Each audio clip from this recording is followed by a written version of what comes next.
Hi everybody, here we are. It's come round again. It comes round ever so quick, doesn't it? Reviewing these races on a weekend, but here we are to do that for you. Hopefully find you some more winners for the weekend's action, and it is some good action.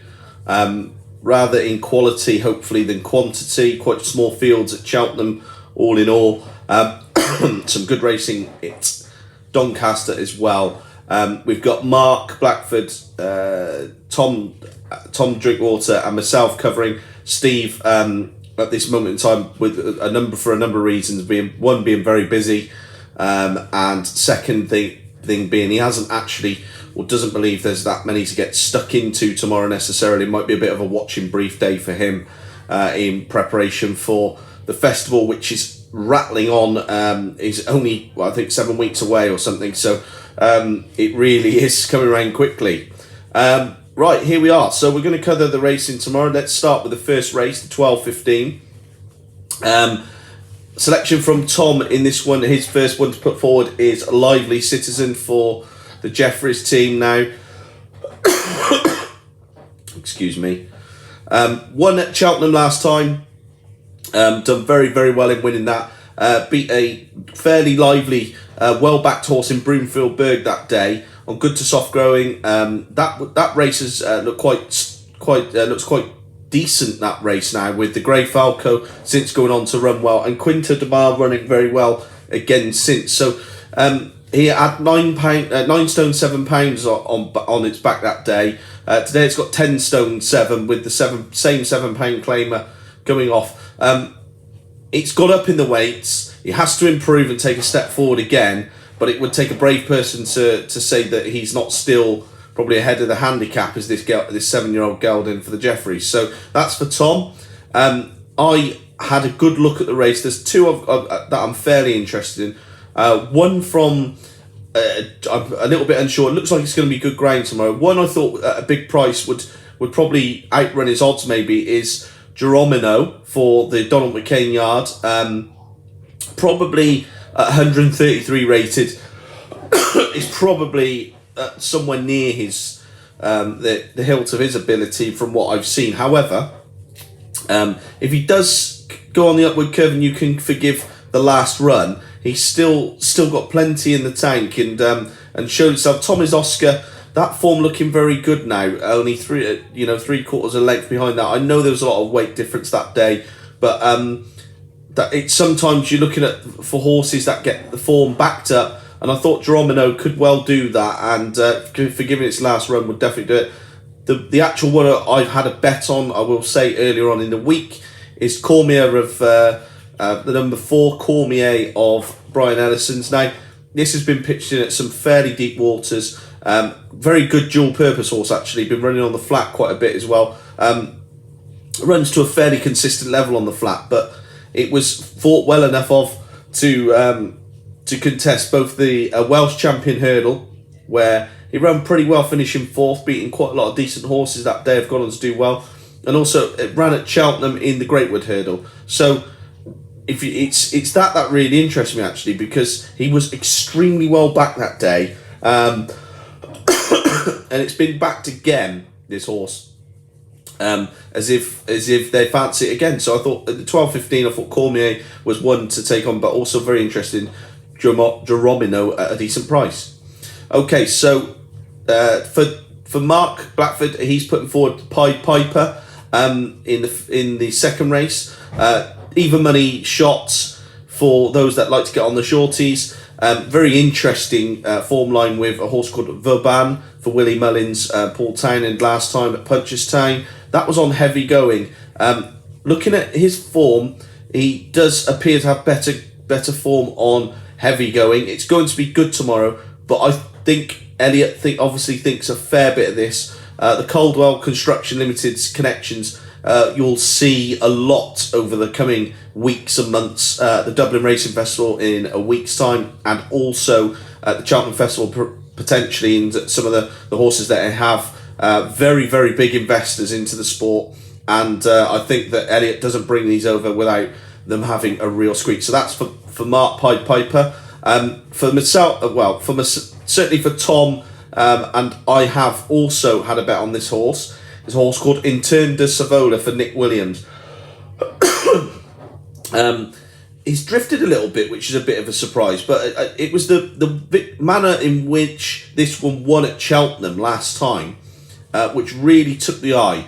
The form not necessarily looking the strongest in the book. However, there is definitely the way in which he done that day was super impressive. You couldn't be nothing but impressed by the manner in the victory. So I think another step forward.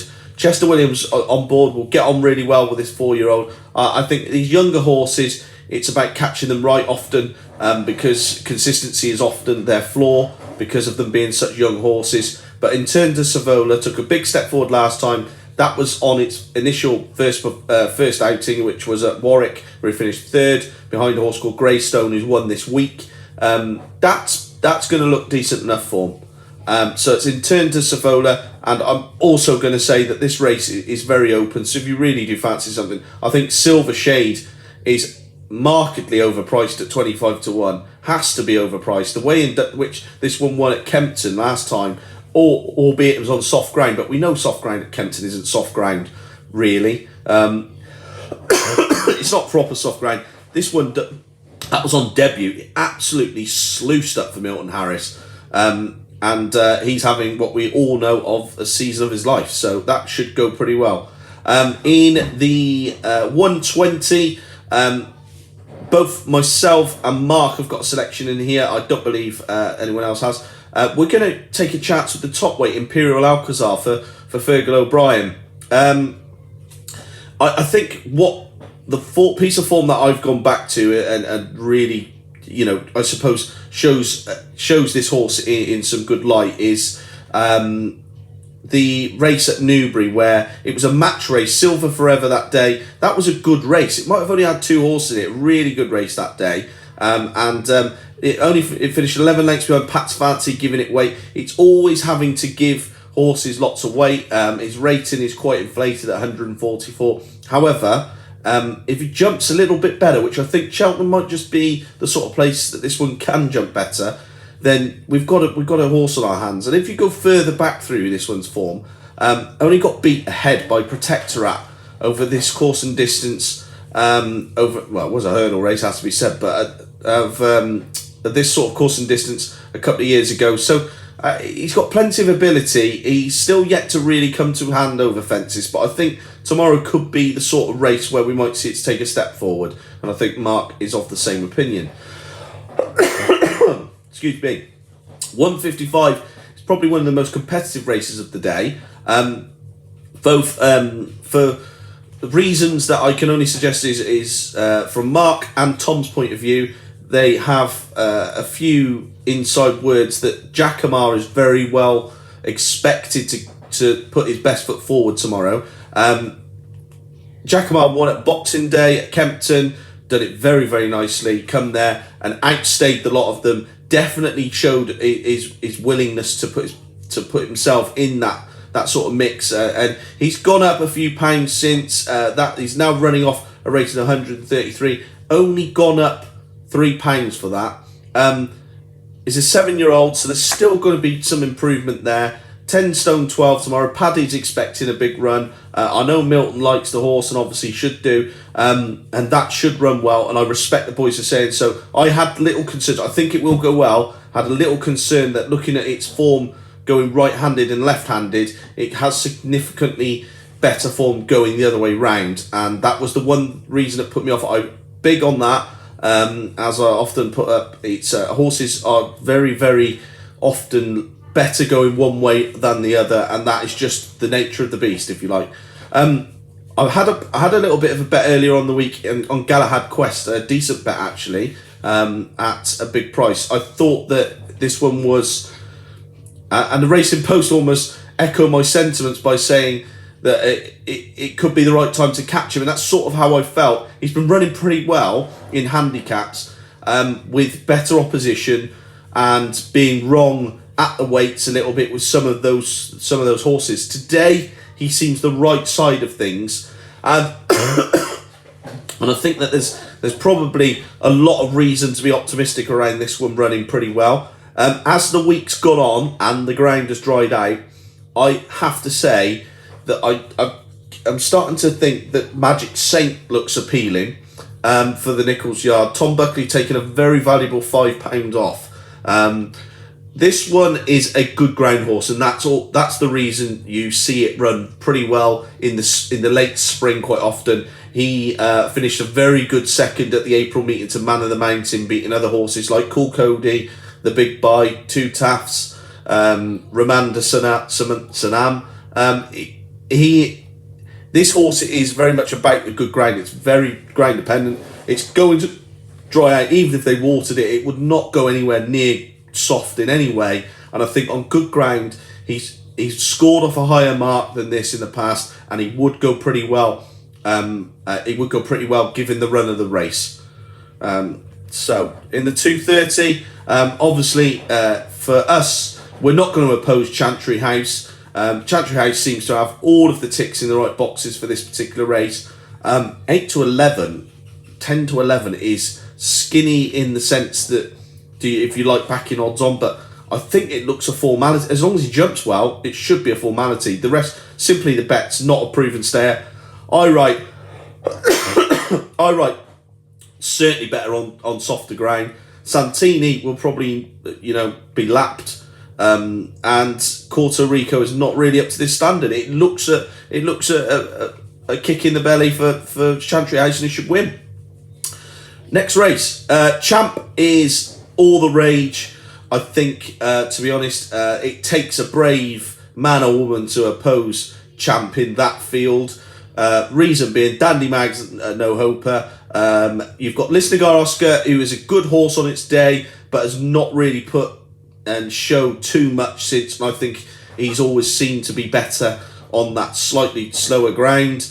Paisley Park again has looked a bit of a boat since he ever won his world hurdle that he did, and I think that would be definitely something to take into consideration. McFabulous is a horse that has got loads of ability, but I'm not sure really wants to stay this far. Champ is just head and shoulders in most respects, and to put it into some sort of perspective, he's 163 rated, and if this was a handicap, that he'd have to give the rest of the field sort of best part of £5 minimum, and some a lot more. So I think he's well in, should do the business. He's taken a step forward. Let's just watch and enjoy it. Piece of advice, because obviously we'll always like to help people out, is if you like Champ, I think you can get fairly decent price still around him for the World Hurdle or Long Distance Hurdle at the festival, and that's the bet you should be making. Okay, next race is very interesting for us, but specifically is that one of our anti-post selections for the Cheltenham Festival, part of our anti-post sort of portfolio that we're building with you guys, is Hillcrest. We've sort of said we're not sure which race he'll go in with. I think it might be the Albert Bartlett, personally. I think he looks too much of a stayer not to be in a race of that nature. For Tom, he really likes Hillcrest. So does Mark. I really like Hillcrest, and I'm pleased to say had a few quid on earlier on in the week when he was a little bit better priced than that. In fact, Balco Coastal was favourite when I put that bet on. They've flopped in the market. Hillcrest is a really progressive horse. He's got a nice cruising speed. He's absolutely enormous. Probably the biggest horse in training, I'd imagine. There can't be too many bigger. He's got a huge stride. The one concern I've got tomorrow, and it is a concern, I think Mark probably shares this concern as well, is the ground. I'm not convinced that he's got a very much a good ground action.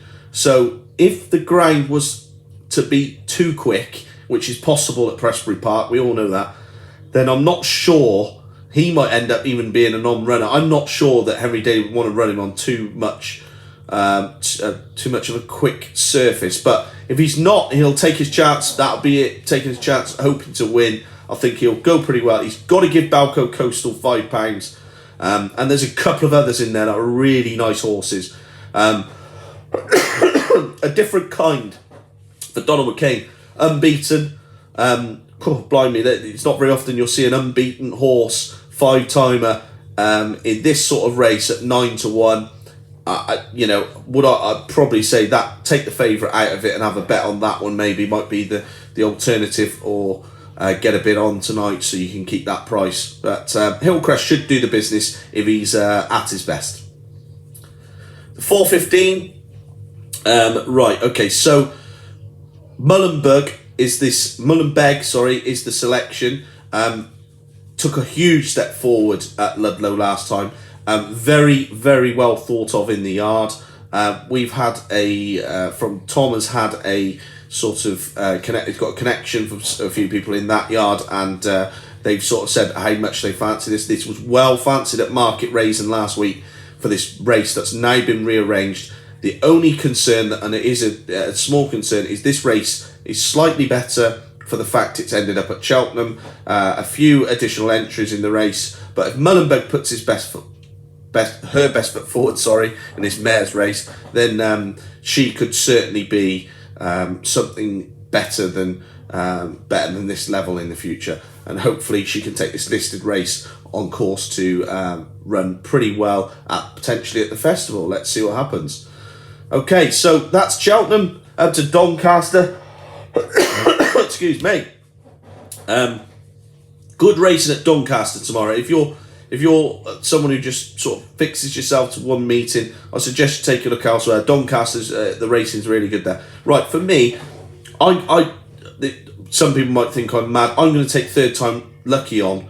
I think that the last time we saw him race this horse, we saw a few chinks in this one's armour, and there's a horse in this race that I think is absolutely tailor-made to 3, 4 runner, 5 runner races, and that is For Pleasure. This horse would not be winning races with 15 horses in it. I just don't see that it's possible. He gets set too alight with all of those around him. He's just an absolute nutter. But in a 3 runner race, he seems to be far more relaxed at the start and stuff like that. So I've just got this feeling For Pleasure will bolt.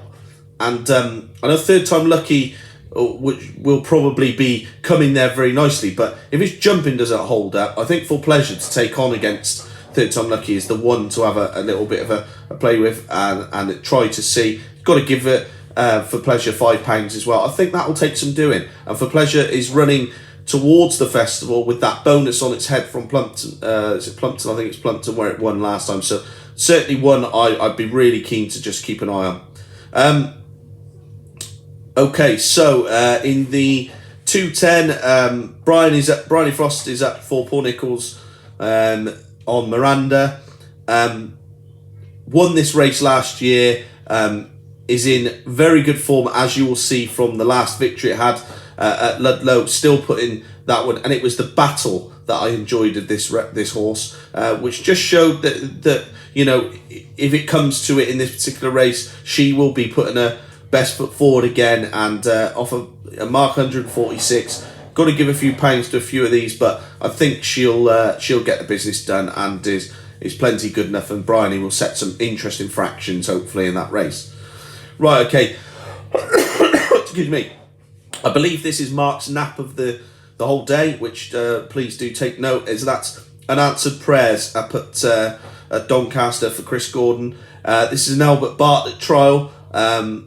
Really interesting race. Unanswered Prayers won a very nice race at hurdle race at Wincanton, just over 2.5 miles on soft ground last time.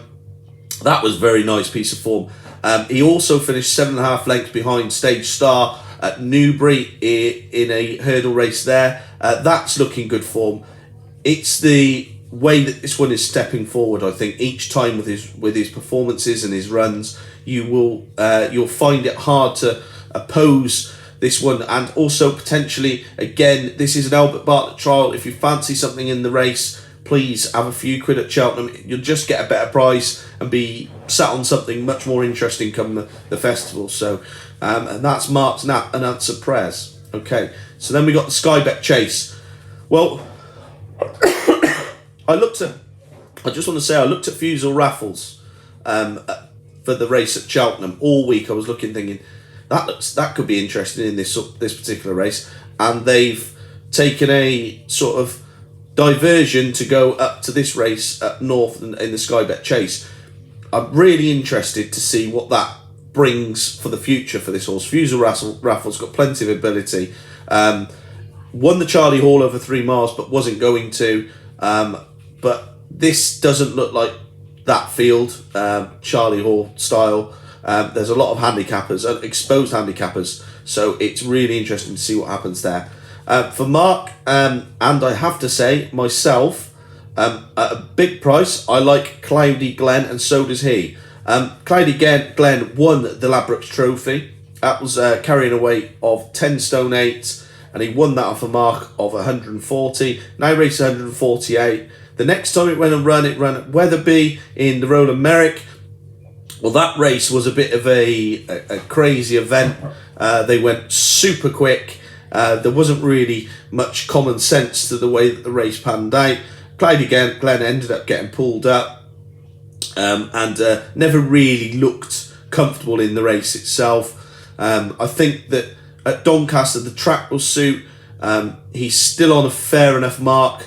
There's plenty of ability in there for Cloudy Glen. If he reappears with that performance of the Ladbrokes, it doesn't take a rocket scientist to figure out that one will definitely be in the mix on the day. So that's it. That's the selections. I know some of you often ask us to put them in the comments. I'll try and do so that you can have a look to see where we're at. Dublin Racing Festival next weekend. I'm there. So I'm really looking forward to that, and all being well, I will either bring you some stuff from there, or we'll get some reviews from potentially from Steve and some of the other lads around that festival as well. So whatever you're doing tomorrow, if you're at Cheltenham, I'll be there. Hopefully, fingers crossed again. I've got a few issues to sort out first, but I'm hoping to be there. And good luck with all your bets. It'll be great to hear what you fancy as always, and let's try and get some more money off those damn bookmakers. Have a good one. Take care. Bye.